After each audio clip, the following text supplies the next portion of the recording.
میرے نبی پاک علیہ السلام نے فرمایا ایک بندہ گنجا تھا، کوئی شے نہیں تھی، سر پہ بال بھی نہیں تھے، رویا کرتا۔ اللہ تعالیٰ نے فرشتے کو بھیجا، تجھے کیا چاہیے؟ تو کہنے لگا بال آ جائیں اور تھوڑا مال آ جائے۔ فرشتے نے ہاتھ پھیرا تو بال بھی آ گئے تو بکریاں بھی آ گئیں، لائنیں لگ گئیں، مال ہی مال ہو گئے۔ دوسرے کے پاس گیا، وہ کوڑا تھا، اس کو جا کے کہا کیا چاہیے؟ کہنے لگا شفا ہو جائے اور کچھ اللہ تعالیٰ آسانی کر دے۔ شفا بھی ہو گئی، گائیں بھی دے دی، بھینسیں بھی دے دی، مال ہی مال ہو گئے۔ پھر ایک کے پاس گیا، وہ اندھا تھا، تجھے کیا چاہیے؟ اس نے کہا آنکھیں مل جائیں اور کچھ ساتھ اللہ مال دے دے۔ اونٹ ہی اونٹ ہو گئے۔ جب بڑا نواز دیا تو پھر مالک نے امتحان لینے کا ارادہ کیا، یاری تیری سونا ہے پر آزمائشاں بھی تیریاں اگ، آزمائشاں تیریاں، صحیح کہہ رہا ہوں، آزمائشاں تیریاں، یاری تیری سونا ہے پر آزمائشاں تیریاں، اے سونا پرکھیا جاوندائی پہلو نال لگاں دے لگ۔ اللہ نے فرمایا آزمائش کرو۔ سب سے پہلے گنجے کے پاس آئے، اسے کہا اللہ کے رستے میں کچھ دیکھنے لگا، میرے خرچے ہی بڑے، دیکھو تو صحیح کتنی مشکل میں وقت گزارتا ہوں، حال ہی کوئی نہیں۔ تو اس نے کہا میں نے تو سنا ہے تو گنجا اور بھوکا ننگا تھا۔ کہنے لگا میں تو جدی پشتی رئیس اعظم ہوں، تجھے کس پاگل نے کہا ہے بھاگ جا؟ اس نے کہا اچھا جیسے تو تھا ویسے ہی ہو جائے۔ کھیت کھلیان اجڑ گئے، پھر سے گنجا ہو گیا۔ حضور علیہ السلام فرمانے لگے، پھر وہ اس کے پاس گیا جو کوڑا تھا، اسے کہا کچھ دے۔ کہنے لگا خرچے ہی بڑے، اب پوچھ لیں کسی امیر آدمی سے، کہے گا چکی کے نیچے ہاتھ ہے میرا، میرے سے زیادہ تو اب پریشان بندہ ہی کوئی نہیں، کیا بتاؤں آپ کو، اتنا ٹیکس ہے، اتنا جرمانہ ہے، فلانی شے، بڑا کچھ گنواتے ہیں لوگ۔ اس نے کہا میں نے تو سنا تو پہلے کوڑا تھا۔ اس نے کہا جا دوڑ جا، میں تو رئیس اعظم ہوں، دادا بھی پردادا بھی اور ساری نسل ہی۔ اس نے کہا اچھا جیسے تو تھا ویسے ہی ہو جائے۔ پھر وہ گیا اندھے کے پاس اور جا کے کہا اللہ کے نام پہ کچھ دے۔ تو کہنے لگا رب کے نام پہ؟ یہ کھڑے ہیں اونٹ، جتنے تیرے دل کرے لے جا۔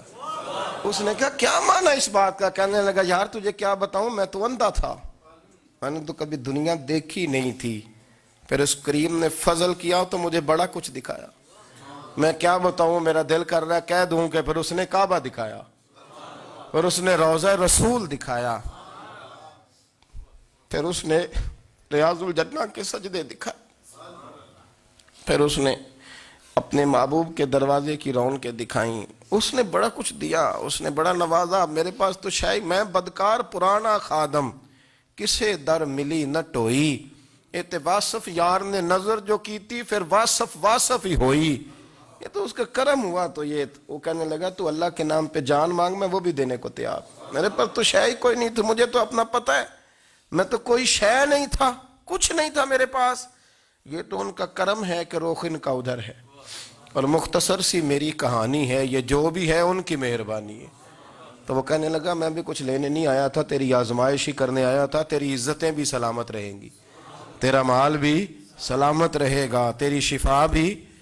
اپنی زندگی میں کبھی بھی اللہ کی بارگاہ سے توجہ ادھر ادھر نہ کریں، چھوڑیں لوگ کیا کر رہے ہیں، دنیا کیا کہہ رہی، کبھی بھی اپنی توجہ دائیں۔ ہمارا یہ مسئلہ بن گیا کہ ہماری سیاست ہے، ہماری دنیا داری ہے، ہم بندوں کو راضی کرنا چاہتے ہیں، ہم دیکھتے ہیں کون کس طرح، اور آپ یقین کریں آپ تھک جائیں گے، بندے راضی نہیں ہوں گے، وہ نہیں راضی ہوتے، آپ ان کو منا کے لائیں گے تو ادھر والے نکل جائیں گے، ادھر کو منائیں گے تو ادھر والے نکل جائیں گے۔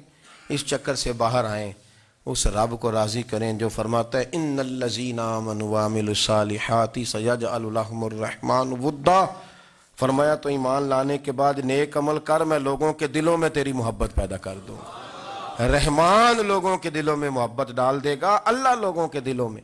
اپنی نظر ہمیشہ اپنے رب پہ رکھیں، اتنی لمبی چوڑی دنیا داروں سے امیدیں نہ وابستہ کریں۔ میں نے دیکھا ہے لوگ کاسا لیسی کرتے ہیں، کبھی اس کے دروازے پہ کبھی اس کے دروازے پہ، ان چکروں سے باہر آئیں اور اپنے رب کی بارگاہ کی طرف توجہ کریں، استغفار شوق سے پڑھا کریں۔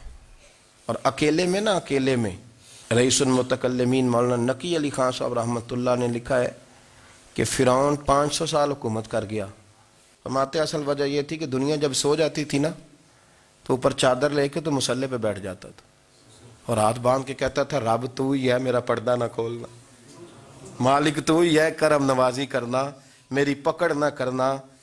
وہ بے ایمان ہو کے اگر 500 سال ہاتھ باندھے تو گزارا کر لیتا ہے، تو ایماندار ہے، پر مسئلہ یہ ہے کہ تو رات کو بکل مار کے ہاتھ نہیں نہ باندھتا، تو منت نہیں کرتا، تو استغفار نہیں کرتا۔ توبہ کریں تو بچے رہیں، وہ اتنی لمبی حکومت کر گیا چونکہ رات کو کہتا تھا مالک رب تو ہی ہے، لیکن مہربانی فرما میری پکڑ نہ فرما، تو اللہ نے تو اس کو مہلت دے دی۔ کافروں کو آج بھی مہلت دی ہوئی نہیں رب نے؟